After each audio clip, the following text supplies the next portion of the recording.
Hello. Hope everyone had a great lunch break. I'm Tani Jem, and I'm the track chair. Quick little thing about me, I'm an AI artist and animator, and I worked on an app that's called Pencil, and we're demoing it. It's about teaching you how to draw in mixed reality.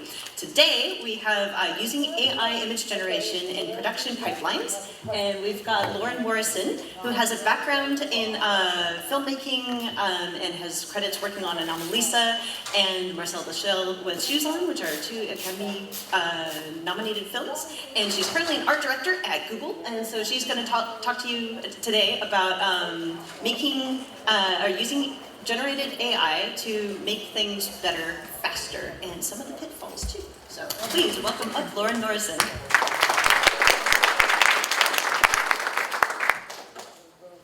All right, thank you so much. Yeah, thanks for everyone for making your way out here and joining us for this talk today. I'm Lauren. I'm an art director at Google. One kind of quick disclaimer, everything in here are my own opinions, my own thoughts. It's not representative of Google as a whole. They make us say that. So I wanted to talk a little bit about how AI image generation has started to change the way I work and the way that my agency partners work. I've given talks kind of like this internal at Google, talking about like how best to work with external agencies and like how to have good creative collaborations. And this is an exciting opportunity because I know a lot of folks here come from the agency world. So I'm hoping to give you all a little bit more insight into, how does it feel from the client end, and how can you work with us more effectively. So, I don't quite know what button to push on this.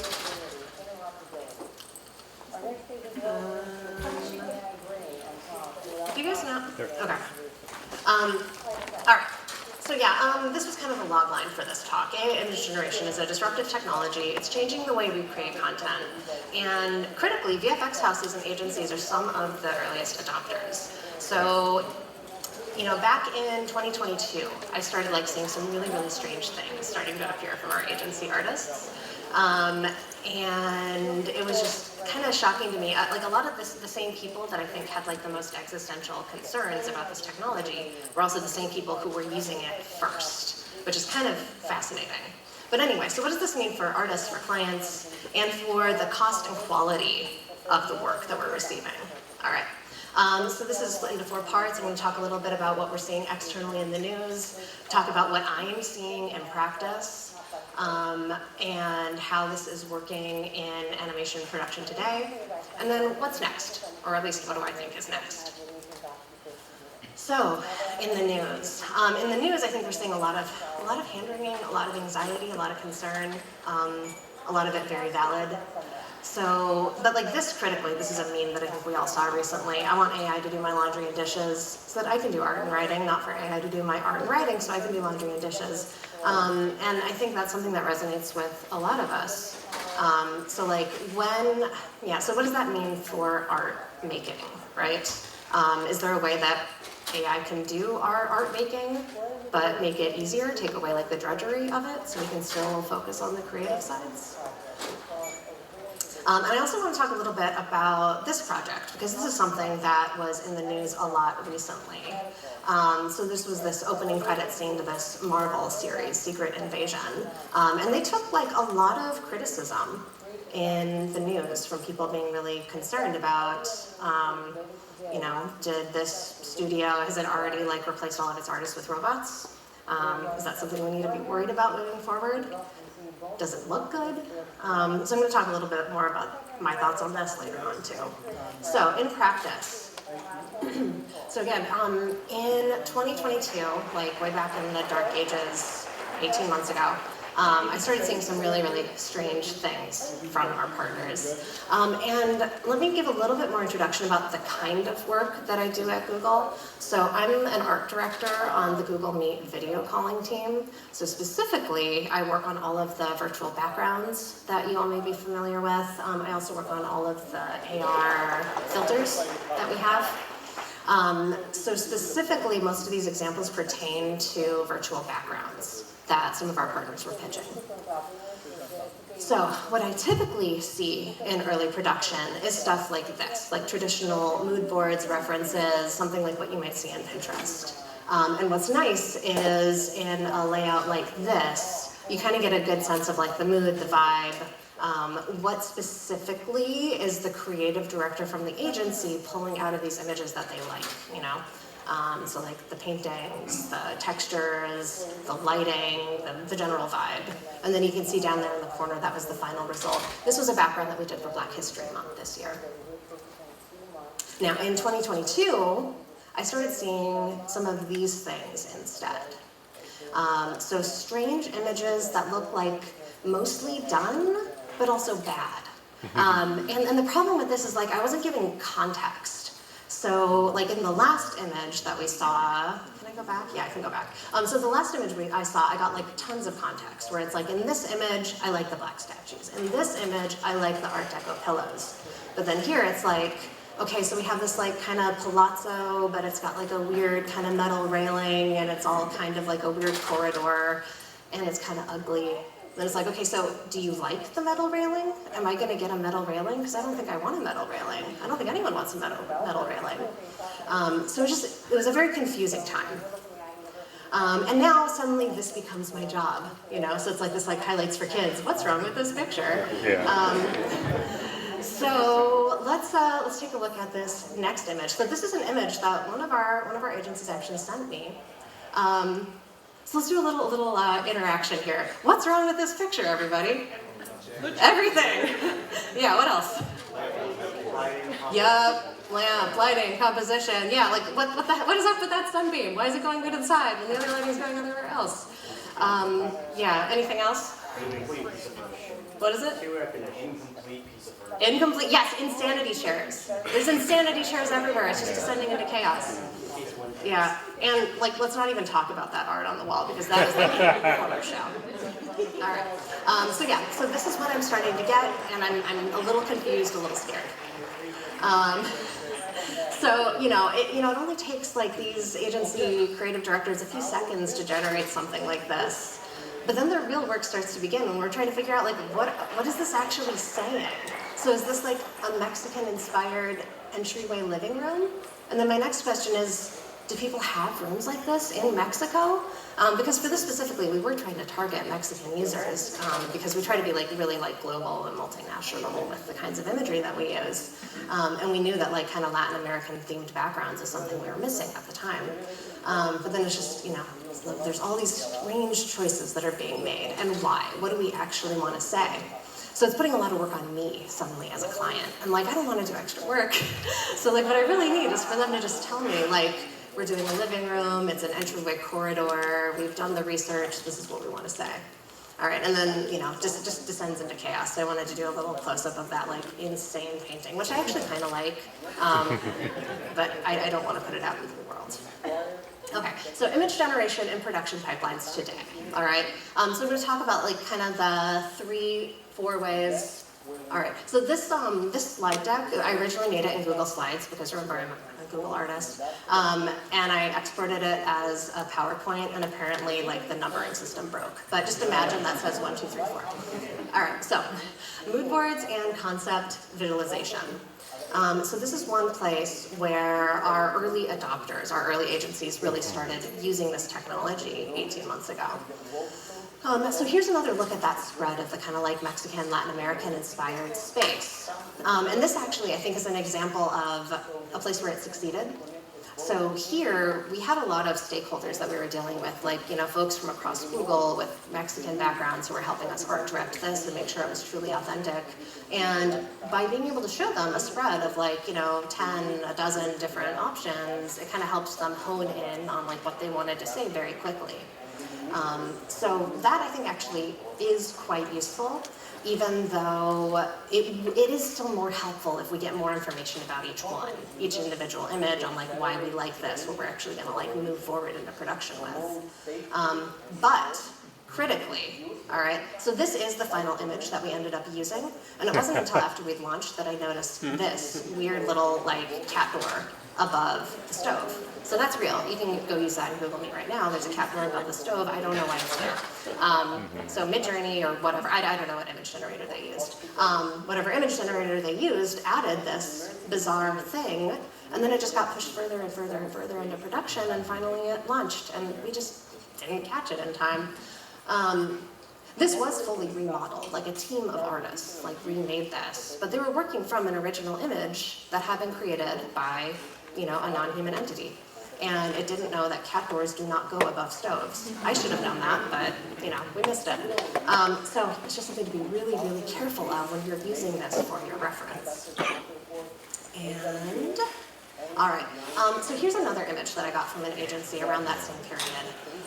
So this AI first approach, it can make, it can just start to make things really complicated, because you start by zooming in on all the details, and you have this mostly finished image, but then you have to zoom out and try to find the concept. What is the point of this space? I mean, it's kind of cool, it's kind of sci-fi, but it's also kind of retro and kind of old, so what's the point? What are we trying to say? So I think this could have been successful. We ended up passing on this, we never made this. I think it could have been successful if they'd given me more, if they'd said, rather than just this kind of weird viewing window, what if it's a retrofuturist sci-fi spaceship viewing platform reminiscent of 60s and 70s sci-fi? And that could have been cool, then I would know what they were trying to say. But I didn't get that, and also I don't know that I kind of don't think we would have moved forward on that anyway, because I kind of don't think our users are interested in that. I don't know. But anyway, just this I think would have been a successful approach. You just got to make it clear. What is this supposed to be saying and why? What do we like about this image? Don't just give me a truckload of AI-generated images that you could make in an hour and then expect me to do the work of trying to figure out what it's supposed to be. Okay, so then another place where I think this is actually pretty helpful, I've been using AI image generation more and more for feedback. So here's an example. We have this classroom background, and this was an early render that we got from this agency. Now this particular agency actually does not use, as far as I know, any AI image generation in their pipeline. They're just really, really fast modelers, and they do really nice architectural visualization. But they gave me this image, and it's cool. It's got that Boston Dynamics dog we all saw yesterday, so that's neat. I don't know that it would fit on the wall right there, but maybe. But it's it's just kind of cold, sterile. It's got a lot of graphic lines. It didn't feel very comfortable. So I was able to pop over to a generator and just get a better vibe for what I wanted. I want something that's a little warmer. I want plants. I want nice lighting. So I was able to send this to the agency with a detailed breakdown of what I liked about this. Things that I needed to be really clear about were please don't put all this weird writing, old papers tacked up on the wall. There's actually kind of a creepy curtain in the corner. It looks almost like a hospital curtain, so don't do that. We don't need a mounted globe on the wall. I don't think people mount globes on walls. But as long as you're very, very clear, what is it that we like about this? It's the overall vibe.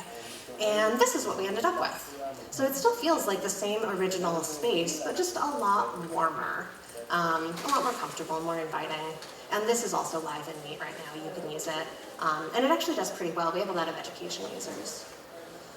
So here is another example. So I mentioned we do a lot of backgrounds. We also do a lot of AR effects, which I think might be a little more of a hit with this crowd. So last year, we started this project to do all of these really high production value AR characters in Meet. And early on, some of the sketches I got from the agency were this. And I did not like these. They looked like kind of these super cartoony, Hanna-Barbera, Yogi Bear style characters. And I don't want Yogi Bear. I want high production value. I want Puss in Boots. I want beautiful. And I'm also very slow at drawing. I like drawing, but I'm not very fast at it. So I just popped over to an image generator and was able to generate a lovely sketch of kind of a stylized but cute kind of kitty, cat character. So I could pass that off to the agency.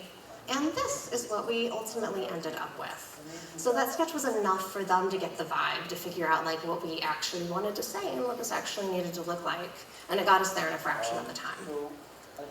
All right, so now, using AI to speed up visual markups. This is another place where, for me as an art director, AI has become very, very much a part of my toolkit. So, I just want to say thank you to Adobe. Firefly is amazing. It is so fast. So here, I kind of went back to that original meme, like I want AI to do my laundry and dishes. Like this is laundry and dishes, you know? Like clone stamping out like a set of headphones, that is boring, it is slow, I don't want to do it. But now with Adobe Firefly, if I need to change the fit of this effect and just like make it like a little more cropped into the ears, it is so very fast to just use this like magic eraser. And like, okay, did it erase his ears? Yes. So is it perfect? No. But it doesn't need to be, right? Because the headphones are covering up the ears anyway. So this is something where it's just important to remember that AI is a tool. You know, it's a tool in your toolkit. It gets you to an endpoint faster, so you can get higher quality results more quickly. All right. And now here is probably maybe what we're moving towards eventually, but we're not quite there yet. Can we use generated imagery as a final deliverable? Well, I mean, you can, like, you know, Marvel did recently.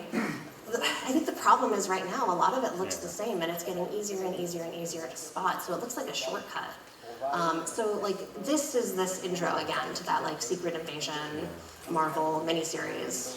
And again, it got like a lot of really kind of negative press because people could so clearly identify that this was AI generated, and it felt, you know, it felt like a shortcut. And audiences just don't have a lot of patience for that right now. Could they have done it differently to make it not feel like quite so much of a shortcut? Like maybe. Was it still successful in its own right? I think there are arguments that it was, and I'll go into that a little bit more later. But just basically the technology as it is used right now, I don't think it's ready as the final deliverable. Here's another example.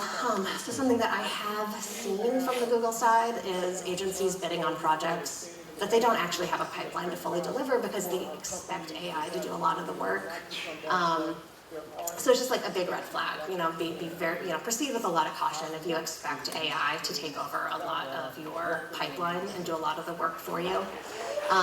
Because of course the problem is like, once you have a generated image, it's just like final, it's baked in, you don't have layers, you don't have like polygons, like you can't move the camera, you can't change the lighting, so the most minor feedback becomes almost impossible. At least right now, it's probably gonna get better, it will get better. But yeah, right now it's just like a big proceed with caution. Okay, so what is next? Will everything start to look the same? In parentheses, bad. Will people lose their jobs and will it become cheaper to make art, and is that a problem? So, will everything start looking the same? All right, so here, hold on to your seats because I think this is my most controversial slide. All right, how much variation did we actually have before AI? And I'm sorry if any of you all's art is up here. I actually think like, you know, I think the stuff on ArtStation is beautiful. I think the average level of art is very impressive. But I think a lot of it looks a lot the same, you know? And so, is human crafted imagery better than AI imagery just, you know, by benefit of a human having spent hours creating it, even if the result is indistinguishable? And I think that's something we all have to look into our hearts and really do some soul searching on. And then back to this example again, right? So is this actually any good? And are we gonna start to see this everywhere from now on? Is that like a dystopian future for us, where like everything is like kind of like a little messy and a little maybe unfinished feeling? But then like, let's dig into it a little more. Like, is this any good? So I think they actually put a lot of thought into this. Like, I think the style is reminiscent of German expressionism. Like, you know, as soon as I saw that, so like, you know, I went to art school and all that, so I had to learn about like all the different modern art movements. So to me, it looks like, you know, a Kirchner painting. So I think that they like were digging into that like early post-war or interwar angst. And the animation style also, I think, is actually reminiscent of paint on glass. And which is like a very high animation technique, you know? This is the kind of thing that wins Academy Awards for, you know, best animated short. But like, to me, that's what this looks like. So it looks like it is drawing on a lot of like real, true, like artistic traditions that are very valuable in their own right. But then it's like, it still looks like AI, you know? So like, like all the chattery lines and like the windows kind of like changing from one frame to the next. That's very characteristic, at least right now, of AI video generation. So it kind of feels like a mistake. And it's like, my question here is, did the client, did Marvel know enough about AI video generation to know that this look is characteristic of AI video generation?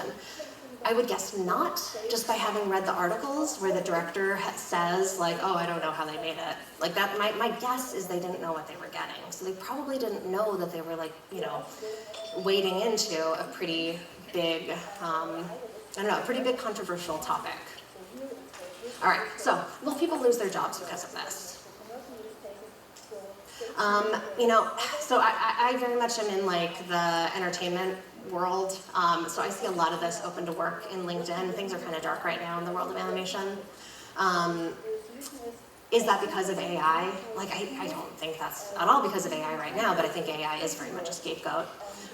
Just technological leaps have human costs. They're hard to quantify. I think that Secret Invasion example is really interesting because the studio very clearly says, like, no jobs were lost by having done it this way. And I think that's true. I think they had a set budget, and I think that if the client had not gone with that look, they would have found something else that would have still met the same budget.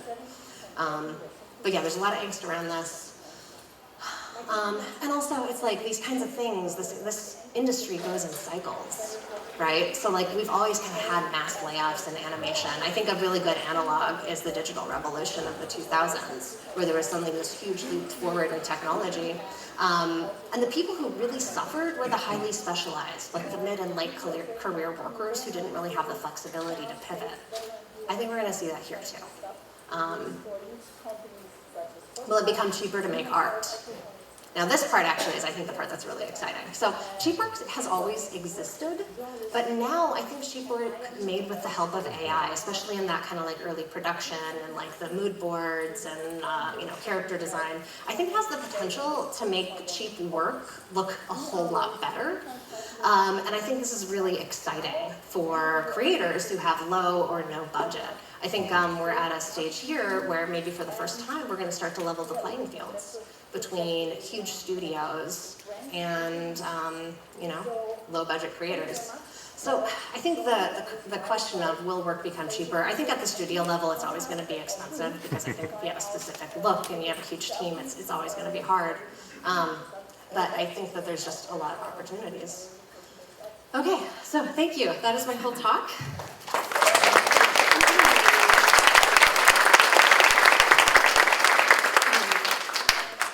A little long there. I was hoping to have a little bit of time for questions. I think we have a couple of minutes here. But yeah, if anybody has any questions, I'm happy to, yeah. Thank you.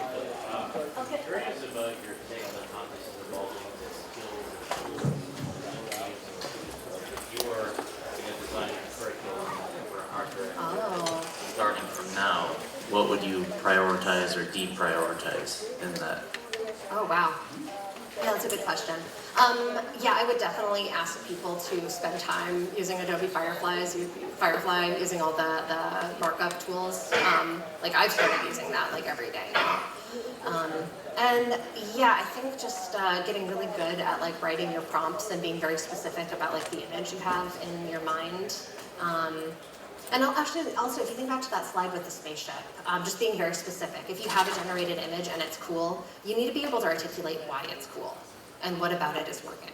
So I think just like being very good at that kind of communication. Sure. Yeah, you.